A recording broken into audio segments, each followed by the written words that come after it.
به نام خداوند بخشاینده مهربان. سلام عرض میکنم به یکی شما زبان آموزان ارجمند. درس 21 است از سلسله درس های عربی برای نوآموزان. الف بای زبان عربی حرف ف، یعنی ف در علاهیدگی، ف در اول، ف در مابین، ف در آخر. فراشتون، فراشتون، فراشتون، فراشتون، پروانه، پروانه. فیلون، فیلون، فیلون، فیلون، فیلون به زبان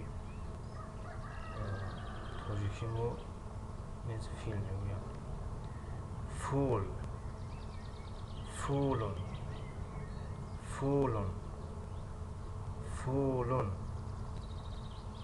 فول لوبیا می شود یا فول هم میگویم. یک نمود طعامی مصری هست.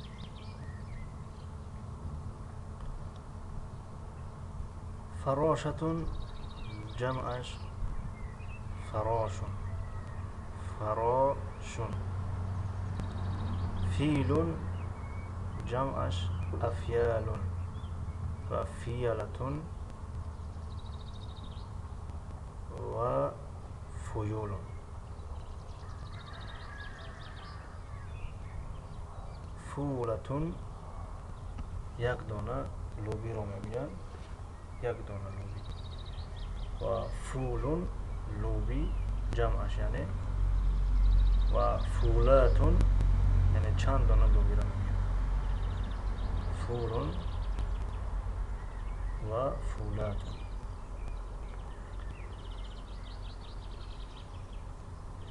و در اینجا کلمه ها طرز خواندنش نوشته شده است، میتوانید به اینجا هم نظر کنید. این بود درس 21 و تا درس های نوبتی. خدا حافظ.